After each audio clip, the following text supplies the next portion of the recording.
लेकिन जब गोताखोर 150 फुट पानी के नीचे पहुंचा, उसकी चीख निकल गई। उसे लगा जैसे वो लाशों के कब्रिस्तान में पहुंच गया है। आज 2025 में अगर मैं आपसे बोलूं कि गोताखोरों को 100 साल पहले डूबे टाइटैनिक जैसे किसी जहाज के मलबे से एक लैपटॉप मिला है, तो क्या आप यकीन करेंगे? आप कहेंगे पागल है क्या, यह नामुमकिन है। बिल्कुल, मुझे भी ये जानने से पहले यही लगता था। लेकिन 1901 में गोताखोरों को कुछ ऐसा मिला जो आज से 2100 साल पहले इस धरती पर नहीं होना चाहिए था। एक ऐसी मशीन जिसने विज्ञान के इतिहास को दोबारा लिखने, रीराइटिंग के लिए मजबूर कर दिया। ये कहानी है दुनिया के सबसे बड़े पुरातात्विक रहस्य यानी आर्कियोलॉजिकल मिस्ट्री की, एक ऐसी पहेली जिसे आज 120 साल बाद भी दुनिया के सबसे तेज दिमाग लोग सुलझाने में लगे हुए हैं। ये कहानी है एंटीकाइथेरा मैकेनिज्म की, यानी दुनिया के पहले कंप्यूटर की। ये वो कंप्यूटर नहीं जो आप सोच रहे हैं, ये 2100 साल पुरानी बात है। हमारी कहानी शुरू होती है 1901 में। ग्रीस देश के एक छोटे से अनजान द्वीप एंटीकाइथेरा के पास कुछ गोताखोर जो समुद्र से सी स्पॉन्ज निकालने का काम करते थे, एक भयंकर तूफान से बचने के लिए इस द्वीप पर रुके। जब तूफान थमा तो एलियास नाम का एक गोताखोर पानी में उतरा। 150 फीट नीचे घने अंधेरे में जब उसने अपनी टॉर्च जलाई तो उसकी चीख निकल गई। उसे लगा वो लाशों के कब्रिस्तान में आ गया है। चारों तरफ इंसानों के हाथ, पैर, धड़ और घोड़ों की मूर्तियां बिखरी पड़ी थी।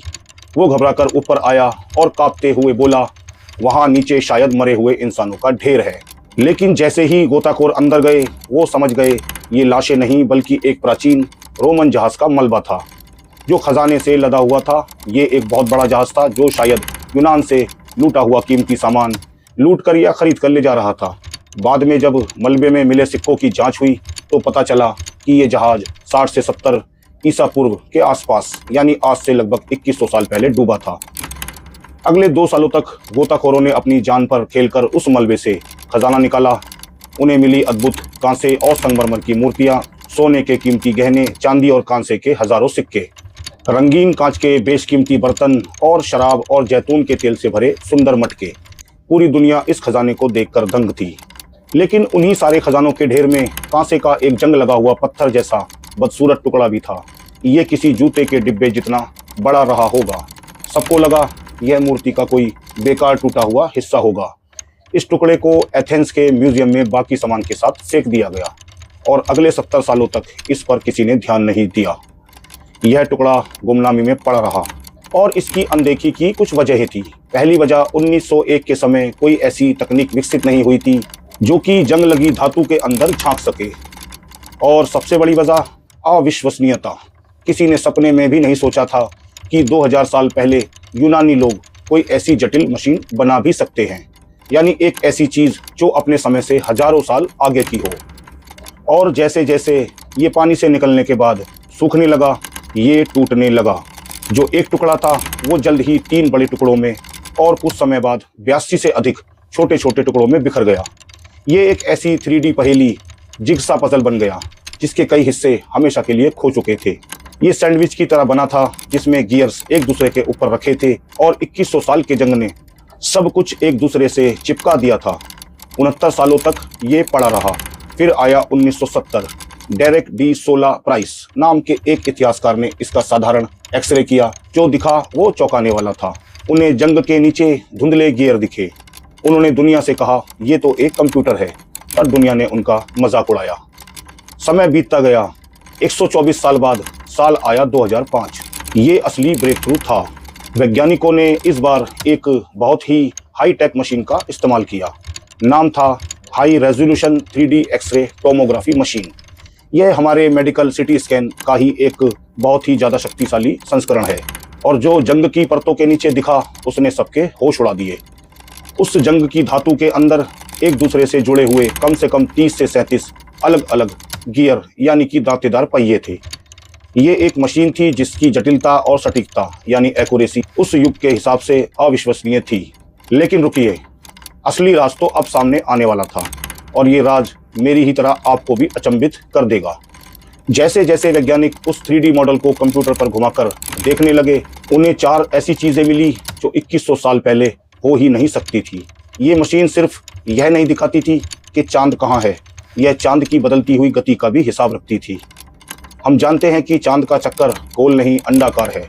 मतलब चांद कभी तेजी से चलता है जब पृथ्वी के करीब होता है और कभी धीमा चलता है जब पृथ्वी से दूर होता है। इस मशीन के बनाने वालों को ये बात पता थी। उन्होंने इसे दिखाने के लिए पिन एंड स्लॉट नाम का एक चालाक गियर सिस्टम बनाया जो चांद की सुई को जरूरत के हिसाब से धीमा या तेज कर देता था। अब आया सबसे बड़ा राज जिसने हिलाकर रख दिया, द डिफरेंशियल गियर। मशीन के अंदर वैज्ञानिकों को एक डिफरेंशियल गियर मिला। ये एक ऐसा गियर सिस्टम है जो दो अलग अलग गतियों को लेकर उसका अंतर या जोड़ बता सकता है। ये इतनी ज़रूरी टेक्नोलॉजी है कि आज दुनिया की कोई भी कार इसके बिना चल ही नहीं सकती। ये गाड़ी के चारों पहियों को मोड़ के दौरान अलग अलग गति प्रदान करता है ताकि गाड़ी पलट ना जाए। और चौंकाने वाली बात यह है कि डिफरेंशियल गियर का आविष्कार आधिकारिक तौर पर 16वीं शताब्दी में हुआ था। तो फिर 2100 साल पुरानी इस यूनानी मशीन में यह असंभव गियर क्या कर रहा था? जांच से पता चला वो इसका इस्तेमाल चांद की कलाओं यानी कि फेजेस ऑफ द मून को देखने के लिए करते थे, जो कि सूर्य और चांद की स्थिति के अंतर पर निर्भर करता है। इसके बाद एक और राज से पर्दा उठा। इस मशीन की एक छुपी हुई यूज़र मैनुअल सामने आई। हम सोचते हैं प्रोडक्ट का यूज़र मैनुअल 21वीं सदी में चलन में आया होगा। जब वैज्ञानिकों ने 3D स्कैन को जूम किया, उनके रोंगटे खड़े हो गए। मशीन के हर खाली हिस्से पर जंग के नीचे हजारों छोटे छोटे प्राचीन यूनानी भाषा के अक्षर खुदे हुए थे। ये इतने छोटे थे कि इन्हें नंगी आंख से पढ़ना नामुमकिन था। ये इस मशीन की यूज़र मैनुअल थी जिसमें लिखा था कि मशीन का इस्तेमाल कैसे किया जाए और ये क्या क्या बताती है। यहाँ तक कि इसमें आने वाले ग्रहण के रंग और उस समय चलने वाली हवाओं की भविष्यवाणी भी लिखी थी। और सबसे हैरान करने वाली बात, इस मशीन की तकनीक इतनी उन्नत थी कि इसके बनने के बाद अगले 1400 सालों तक पूरी मानवता दोबारा इस स्तर की कोई चीज़ नहीं बना पाई। यूनानियों ने यह कंप्यूटर बनाया और फिर ये ज्ञान पूरी तरह खो गया और इस मैनुअल ने तो सारे राज खोल दिए। ये कोई घड़ी नहीं थी, ये एक एनालॉग कंप्यूटर और सौरमंडल का मॉडल था। ये एक ऐसा यंत्र था जो ब्रह्मांड को अपनी मुट्ठी में समेटे हुए था। इसमें एक हैंडल लगा था जो अब खो गया है। उस हैंडल को घुमाकर भविष्य की कोई भी तारीख या बीते हुए कल की कोई भी तारीख सेट कर सकते थे और ये मशीन आपको उस दिन का पूरा ब्रह्मांड दिखा देती थी। ये बताती थी कि उस दिन आसमान में सूरज, चांद और उस समय के खोजे गए 5 ग्रह बुध, शुक्र, मंगल, बृहस्पति, शनि कहाँ रहेंगे। और इसके पिछले हिस्से में सोरोस चक्र पर आधारित एक डायल भी था जो ये भविष्यवाणी कर सकता था कि अगला सूर्य ग्रहण या चंद्र ग्रहण किस तारीख और किस समय होगा। इसमें एक छोटी आधी काली चांदी की गेंद घूमकर दिखाती थी कि उस दिन अमावस्या होगी या पूर्णिमा।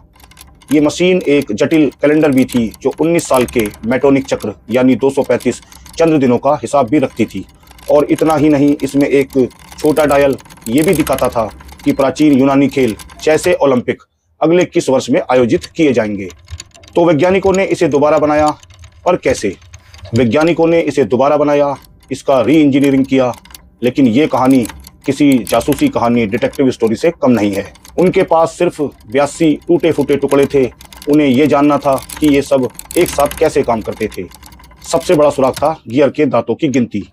3D स्कैन से पता चला कि गियर के दांतों का अनुपात सीधे तौर पर खगोलीय चक्रों से मेल खाता था। उदाहरण के लिए एक गियर में 127 दांत थे, दूसरे में 235। लेकिन ये अजीब नंबर नहीं थे। यूनानियों को पता था कि चंद्रमा को आकाश में उसी स्थान पर वापस लौटने में 19 साल लगते हैं, जो ठीक 235 चंद्र महीनों के बराबर होते हैं। इसे ही मेटोनिक चक्र कहते हैं। ये गियर ठीक इसी गणना के लिए बनाए गए थे।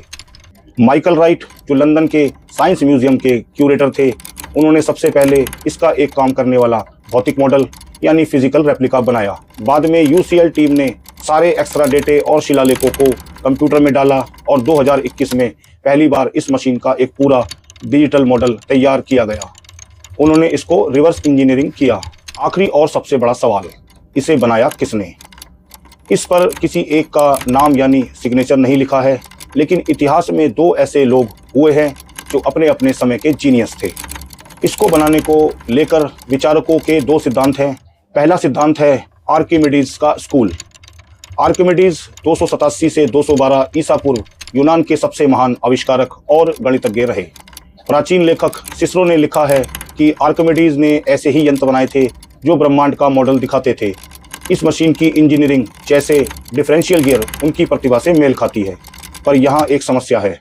आर्किमिडीज की मृत्यु लगभग 212 ईसा पूर्व हुई थी और यह यंत्र शायद उनके कुछ दशकों बाद 150 से 100 ईसा पूर्व बनाया गया था, जो कि वैज्ञानिकों को ये इसके अक्षरों की शैली और गियर विश्लेषण से पता चला।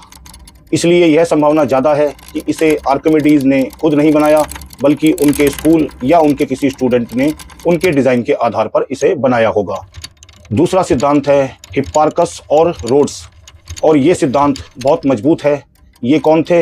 हिप्पार्कस 190 से 120 ईसा पूर्व, जिन्हें प्राचीन काल का सबसे महान खगोल शास्त्री यानी एस्ट्रोनॉमर माना जाता है। हिप्पार्कस का समय 190 से 120 ईसा पूर्व इस मशीन के बनने के समय 150 से 100 ईसा पूर्व से पूरी तरह मेल खाता है, और यंत्र में जो चंद्रमा की अजीब अंडाकार गति को दिखाने के लिए जिस खगोलीय सिद्धांत का इस्तेमाल किया गया है वो हिप्पार्कस के काम से हूबहू मेल खाता है। और हिप्पार्कस ने अपना अधिकांश जीवन रोड्स आइलैंड पर काम करते हुए बिताया, जो उस समय खगोल विज्ञान और मैकेनिकल इंजीनियरिंग का एक प्रमुख केंद्र था। और जिस जहाज में यह यंत्र मिला वो शायद रोड्स से रोम की ओर जा रहा था। निष्कर्ष ये है कि हम शायद कभी नहीं जान पाएंगे इसे किसने बनाया, लेकिन दोनों सिद्धांत एक ही बात की ओर इशारा करते हैं कि इस मशीन को बनाना किसी एक अकेले गुमनाम शिल्पकार का काम नहीं था। इसे बनाने के लिए उच्च स्तरीय खगोलीय ज्ञान संभवतः हिप्पार्कस या आर्किमिडीज के स्कूल से और अत्यंत कुशल धातु शिल्पकारों के बीच एक करीबी सहयोग से ही संभव था। ये यंत्र जो आज एथेंस के म्यूजियम में अपने 82 टुकड़ों में रखा है, एक सबूत है कि हमारा इतिहास जैसा हम किताबों में पढ़ते हैं वैसा नहीं है। ये सबूत है कि प्राचीन काल में इंसान हमारी सोच से कहीं ज़्यादा बुद्धिमान थे, और हमें शायद एक खोई हुई सभ्यता यानी लॉस्ट सिविलाइजेशन के ज्ञान के सिर्फ चंद टुकड़े ही मिल पाए हैं। अगर ये ज्ञान पसंद आए तो सब्सक्राइब करें, और सपोर्ट करने के लिए वीडियो को लाइक और शेयर करें, कमेंट करें। नमो सलाम, सत श्री अकाल, गॉड ब्लेस यू ऑल।